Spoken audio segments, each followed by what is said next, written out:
Hi, let me take you to a moment that still makes me cringe a little. A few years ago, I was offered an incredible opportunity, a chance to lead a training that I'd prepared for, prayed about, and really wanted to see come to life. But instead of leaning in to the work of preparing the outline, I decided I was going to clean the fridge. I reorganized my bookshelf. I told myself I just wasn't in the zone yet. I just needed to feel a little bit more ready before I started the work. But deep down, if I'm really honest, I knew what was going on. Fear wasn't yelling at me. It wasn't loud. It was quietly whispering, "Why did you even put your hand up for this?" As if you haven't already got enough work on your plate. What if you stuff this up? Someone asks you a question and you can't answer it. What if they realize you're really not as good as they think you are? Hello, classic imposter syndrome. Here's what I've learned. Fear doesn't always show up as panic. Sometimes it looks like cleaning the fridge instead of writing an outline. Deep diving into research when you already know enough to start. Or telling yourself, "I'll do it tomorrow," for the 5th day in a row. It's delay, distraction. It's a perfectly reasonable excuse. That's how fear often works. But here's the real tension. Fear doesn't just hold you back. It quietly, insidiously frustrates your faith, keeping you praying really bold prayers while all the while living a cautious, small life. Hi, I'm Tracy, one half of Coach Aligned. I'm a qualified counsellor, coach, and a recovering control freak. And this is a space that Darlene and I have created to have honest coaching conversations about what it means to live aligned with your deepest desires and God's divine purpose, integrating faith, emotional maturity, spiritual maturity, and psychology. And if you journeyed with us through the Make Fear Your Friend series, then you've already laid groundwork. We've explored what fear looks like biblically and how it operates physiologically in your nervous system. Now, in Faith in the Fire, we're peeling back another layer. We're diving into the psychology, the mental and emotional patterns that quietly keep us stuck, starting with the fear cycle. So let's talk about a pattern called the fear cycle. It was first outlined by Marilyn Atkinson of Erickson Coaching International. And it's just a really cool way of describing this loop that keeps us stuck, often without even realizing it. And here's how it usually plays out and how you might see it in real life. Firstly, there's the trigger.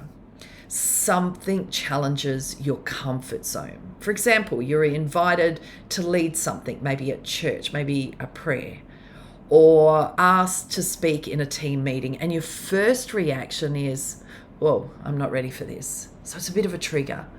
The second thing that happens is this emotional response. Your nervous system flips into danger. Remember the physiological process of fear. You feel anxious, tense, or like you're not enough, and you start to pull back a little bit. So instead of preparing for that prayer or that presentation, you suddenly feel the need, like I did, to deep clean the house or binge Netflix for hours. And it's interesting that a 2023 Harvard Business Review found that 24% of professionals avoid career opportunities because of the fear of judgment, not the lack of ability. The third thing that happens is this sense of loss. See, inside yourself, you know intuitively that you're backing away from something meaningful, but you downplay it. It's just not the right time, you tell yourself. So you watch someone else step up And you feel this quiet ache, knowing that you said no, not because you didn't care or that it wasn't important to you, but because you didn't feel ready. The fourth thing that happens is you start to then step into some coping behaviors. You find something else to fill the discomfort that you're now feeling because you said no. So you might overwork, overeat, overschedule yourself, keep yourself really busy, or maybe just doom scrolling. So instead of having that hard conversation with a friend, you book your calendar so full that there's no room to pause or to speak. And then finally, the fifth thing that happens is frustration and pause.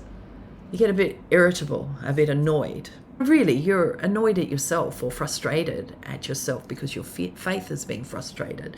And you start to lose your spark. Your vision becomes obscured or it dims a bit, and you tell yourself maybe later, maybe later I'll do that, maybe never. You notice that you become, for example, more critical of yourself and of others, and your dreams just feel a bit distant, slipping further away every time you say, not now, because I'm not ready. 2022 study showed that avoidant behaviors are a very strong predictor of long-term dissatisfaction, way more than actual failure ever could be. Avoiding discomfort might feel safe right now, safe in the moment, but it quietly costs you a lot more in the long run. So here's the truth that I want you to hear. Fear is not your enemy. It's your messenger. It shows you that there's something really sacred, really important at stake. But left unchecked, fear will quietly frustrate your faith. You'll pray boldly, but hesitate to act. You'll speak truth, but shrink on the inside. And the Bible doesn't call us to live a life without fear. It calls us to walk by faith through it. Deuteronomy 30:19 says that I've set before you life and death. I would that you would choose life. And that's what we're doing here. We're learning to choose life, even when fear is still in the room. So how do we break this cycle? How do we move forward? Here's a 4-step, it's a very simple 4-step roadmap to interrupt this cycle, this fear cycle, and realign with your faith. Now, the first step is to name it without shame. We pause, we stop, we go, this is fear. It's not a weakness. That's right. It's just a messenger. So awareness becomes the first step. The second thing that you can do is get really curious, not condemning. Ask, what am I afraid will happen?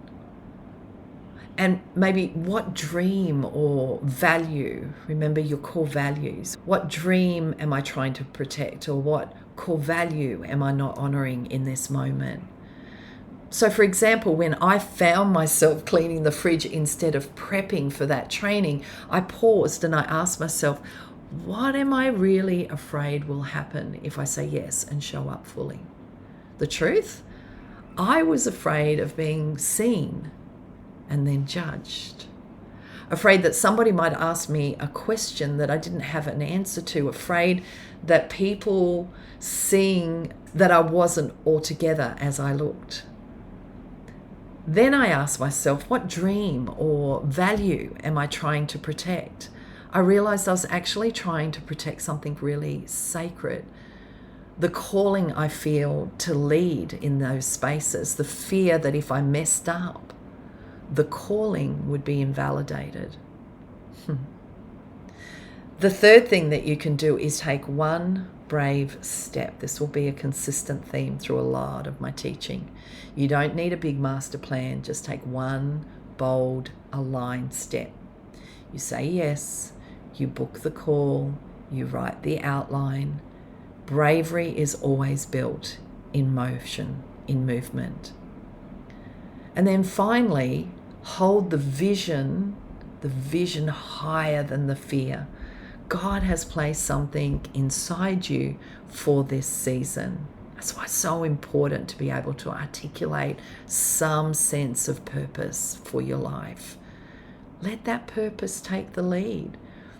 You're not waiting for fear to go away. You're walking forward anyway.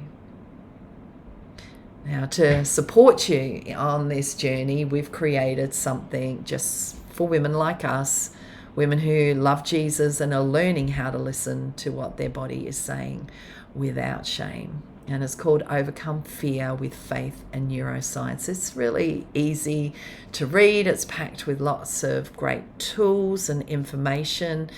It's biblically grounded and neurologically informed. You'll discover how fear shows up in your nervous system, how faith can help you regulate your body, and how simple practices like breath prayer, scripture, meditation, and embodied worship can bring you back to a place of peace. Not just in theory, but in your lived experience. If you're ready to move from spiraling to being very steady, then this is for you. You can download it via the link in the description. I think also I've popped it up in the bio. I'd love to hear from you, any questions that you might have. You might like to pop in the comments a brave step that you're saying yes to for this week. And don't forget to subscribe so that you don't miss what's coming next. We're continuing this journey of clarity and courage and calling into the next episode of Faith in the Fire. Until next time, bye for now.